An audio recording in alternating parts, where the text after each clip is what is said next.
Hi guys, welcome to today's video. So I have been working on these fragrances by Floral Street for the last 10 days to 2 weeks.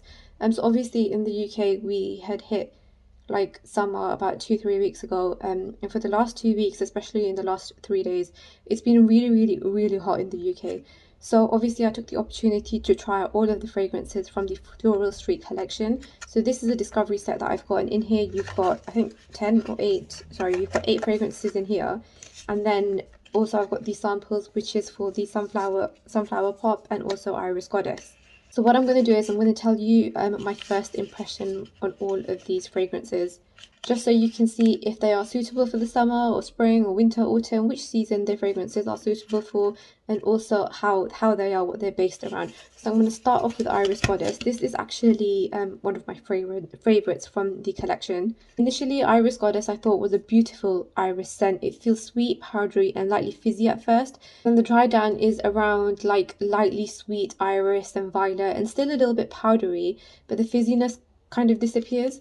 I personally thought that this was a unisex fragrance, and it is definitely ideal for the spring and summer season. So the next up I've got Sunflower Pop. So Sunflower Pop is a bright, fresh citrus scent with very good projection. It does smell like a sunflower. I think this is more of a unisex fragrance as well. Definitely both men and women can wear it. And again, it's beautifully suited for the spring and summer season. So then next up, I'm going to go into my Discovery collection and start off with this one here, which is the Wonderland Peony. So Wonderland Peony I thought was a fruity, fresh, floral citrus scent.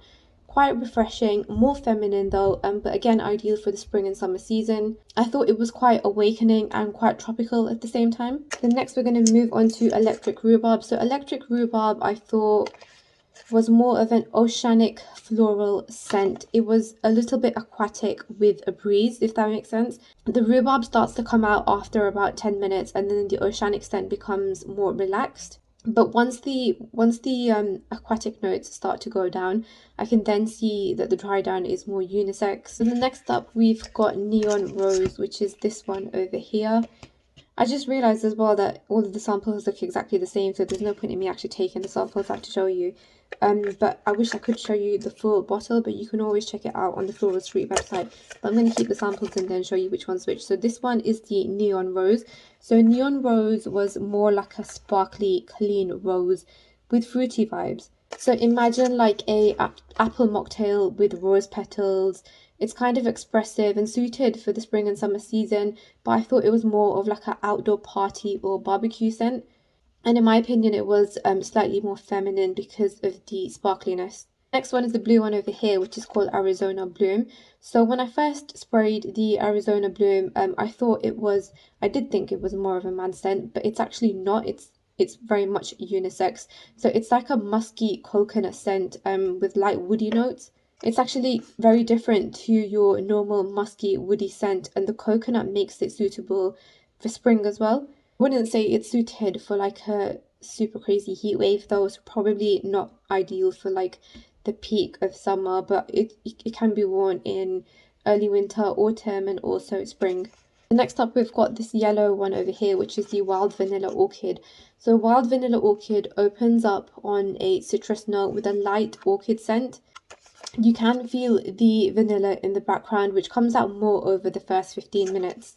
So the Wild Vanilla Orchid I thought was more versatile. So whilst it opens on a citrus note, I think you can also wear this in the milder weather, but probably again not in like the super crazy heat waves. So not in the middle, not at the peak of summer, sorry. And that's because I thought that the woody notes that come out from the fragrance after 20 minutes might be a bit too much for like the peak summer. Even though you've got the florals in the background, but I would say it's good for like spring and early summer. And again, as I said, it's a versatile scent. You can wear it in winter as well and also autumn. And the next one we've got, which is the darker yellow one, is actually called Shipwreck Sublime. So that for me was an exotic rose scent. I really took a liking to this one. So you've got like a rose pink pepper combination with a light hint of incense. It's not your typical rose amber scent though. It has a slightly spicy kick to it. Because of the spicy notes though, even though it is very light, it's probably not ideal again for the peak summer. but can be worn in autumn, winter, and early spring. So then the purple one or the maroon one that we've got here is called Black Lotus. So Black Lotus is a different type of leather. So yeah, it's a scent based around leather. It's a different type of leather though. So it's a little bit wild and one that will make you stand out from the crowd. Initially, it had like a sharp kick to it, but that instantly goes down, and then you've got like a leather scent with florals in the background, yet at the same time giving a sense of warmness.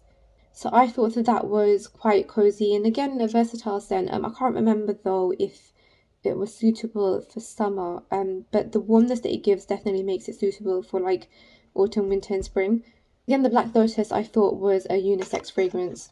With the Black Lotus though, I thought it was a really nice fragrance because you don't have like a thick smell of leather or suede. It's actually really well balanced with the florals, so it makes it a unisex fragrance, and you can wear it all year round. I just can't remember though if it was suitable for like hot weather. And finally, the last one, which is the dark blue one, you've got Yang Yang Espresso. Instantly with this one, you feel the coffee with the background of Yang Yang, which then starts to come out more, but the coffee note is still the more dominant note for me. So this scent actually felt like a morning scent to me and can be worn all year round and most definitely unisex.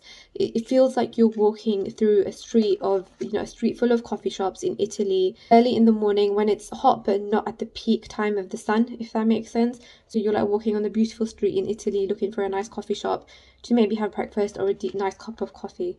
I actually liked this. I love my coffee, but sometimes very strong coffee fragrances can be a bit too much for me.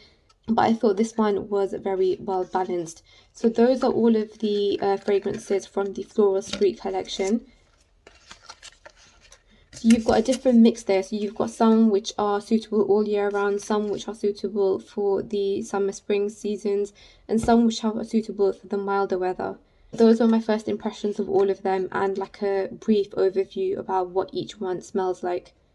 So if you have any questions about these, then do drop it in the comments box below, or if you want me to do a full review on any of these, then do let me know. If you want to know which one was my favorite, I'm going to say Iris Goddess is my most favorite, and I think this I'm going to take on holiday with me. So thank you for watching today's video, guys. As I said, if you have any questions, then do drop it in the comments box below. Otherwise, thank you for watching, and I'll see you guys soon.